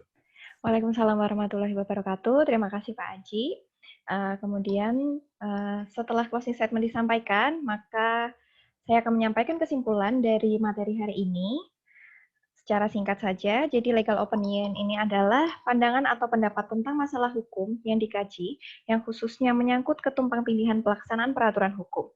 LO ini dibuat untuk menjawab isu tertentu yang pada umumnya muncul dari klien, sehingga suatu LO harus dibuat secara terfokus, sistematis, dan proporsional. Kemudian penjatuhan hukuman mati bagi koruptor tentu saja perlu memperhatikan beberapa aspek, seperti tadi keadaan tertentu. Kemudian penjatuhan hukuman mati ini menimbulkan pro dan kontra dan menjadi suatu isu hukum yang perlu untuk dikaji. Baik, sekian kesimpulan yang dapat saya sampaikan.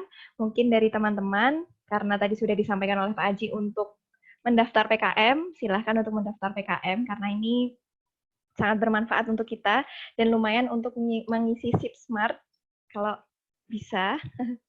Selanjutnya acara akan saya kembalikan kepada MC. Terima kasih. Wassalamualaikum warahmatullahi wabarakatuh. Baik. Terima kasih Lutfi Nugraheni selaku moderator. Sangat berguna sekali ilmu yang sudah diberikan oleh Bapak Aji maupun Bapak Taufik. Dari webinar ini tentunya kita dapat mengambil intisari mengenai legal opinion, terkhususnya pada tindak pidana korupsi, yang sudah sesuai yang dijelaskan oleh kedua pemateri kita, bahwasanya legal opinion ini dapat dijadikan sebagai suatu keterampilan hukum atau konstruksi hukum.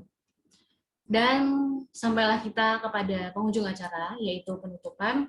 Saya ucapkan terima kasih banyak kepada Bapak Dr. Muhammad Rustam Maji, SHMH, dan kepada Bapak Dr. Muhammad Taufik, SHMH,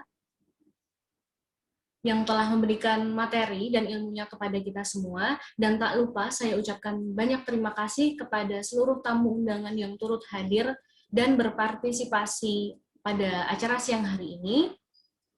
Saya selaku Master of Ceremony pada acara Belajar Bareng MCC dengan tema Legal Opinion sebagai ajang pencerdasan internal MCC FA1S dan segenap panitia undur diri. Terima kasih atas perhatiannya.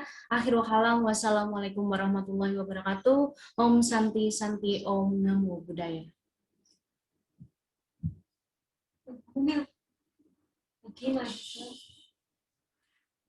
Mohon perhatiannya, untuk peserta angkatan 2019 dan 2020, jangan meninggalkan forum terlebih dahulu, karena ada pembagian kelompok legal opinion yang akan dibacakan oleh panitia.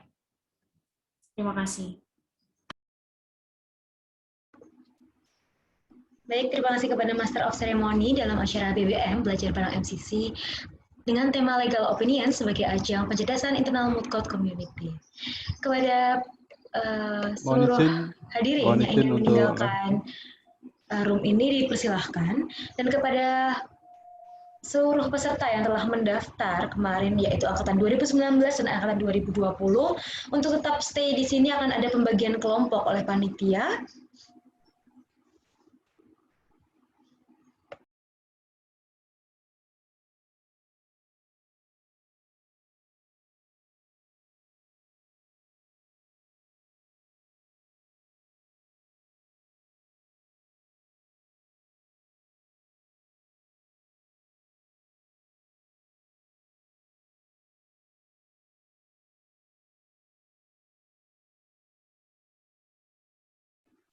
Baik, kepada panitia silakan untuk ditampilkan PPT mengenai kelompok kelas legal opinion. Baik, ini adalah kelompok dari kelas legal opinion. Yang pertama, kelompok pertama ada Mariano Aditya. Yang kedua ada Zahra Putri IS, ada Tiara Vicky Merliana, ada Tony Trisaputra, ada Rinjani Afifa. Kemudian untuk kelompok 2 ada Aina Aurora, ada Irina Intan CT, Agiesta Veronica, Nur Ilmi dan Kame serta Sonia Pirtika S.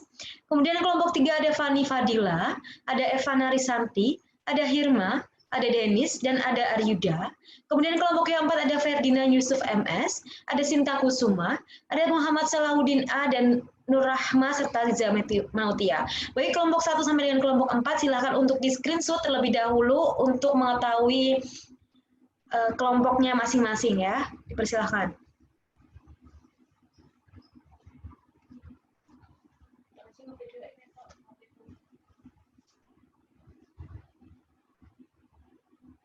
Baik, selanjutnya adalah kelompok 5. Kelompok 5 ada Rafiah Nafida Zalna, kemudian ada Isya Anung Wicaksono, ada Aulia Nur Ainun, ada Ivana Gisela Ardelia, ada Aldania Elisma Prasetya, dan ada Usman Zaki. Kelompok 6 dilanjutkan dengan ada Fatarina Dia Altifa, kemudian ada Johanna Krisdela Joy Saputro, kemudian ada Muhammad Mirza Golam, ada Ian Zahari Cairika Nurain, dan ada Zevanya Surya B. Kemudian untuk kelompok 7, ada Tessalonika Fernanda, Desti Kembang Masa, Adimas Fauzan Restika Fendi, Jibril Arkana, dan Dea Amanda Salwah, serta kelompok yang terakhir yaitu kelompok 8, ada Hoirin Winta, Teresia Avila Ines Sandestri, Muhammad Raif Permana, Yordan Tridadiwe, Diah Ayu Sulistianingrum, dan Hasatria Abdiyosafa. Bagi kelompok 5 sampai dengan kelompok 8, silakan untuk di-screenshot terlebih dahulu.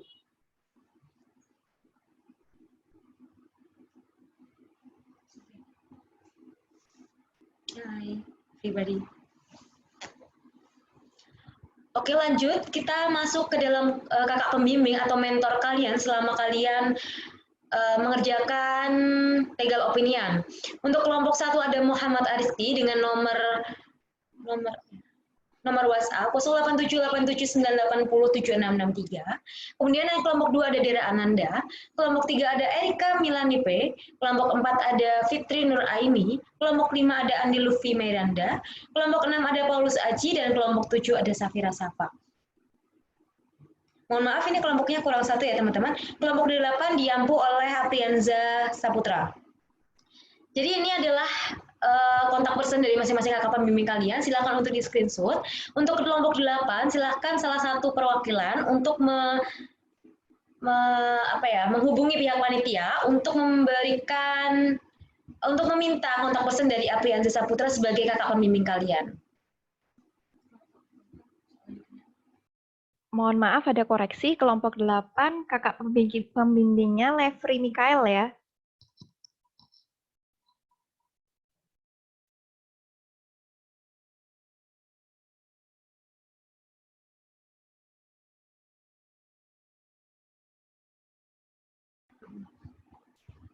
Oke, untuk kelompok 8, ada pergantian kakak pembimbing, yaitu akan diisi oleh Levri Mikael. Nanti kepada perwakilan dari salah satu anggota dari kelompok 8 silakan untuk menghubungi panitia untuk meminta kontak person dari kakak pembimbingnya, yaitu Levri Mikael. Nah, nanti untuk legal opinion ini kalian akan dibimbing oleh mentor kalian yang tertera pada slide di sini. Nantinya kalian akan membuat suatu legal opinion terkait dengan kasus posisi yang akan kita siapkan. Kemudian dari kasus posisi tersebut kalian buat legal opinion yang akan diupload pada feed Instagram dari MCC FA1S. Jadi dimohon untuk seluruh anggota dari legal opinion yang telah mendaftarkan diri kemarin, dimohon untuk mengerjakan dengan sebaik-baiknya karena karya kalian akan diupload pada media sosial yang akan diperlihatkan kepada orang banyak. Itu saja saya dari panitia. Terima kasih atas kehadirannya pada webinar BBM pada siang hari ini. Saya selaku panitia mohon maaf apabila ada salah-salah kata ataupun salah perbuatan. Akhirul kalam, wassalamualaikum warahmatullahi wabarakatuh. Perhatian kepada seluruh panitia yang ada di room ini, silakan untuk stay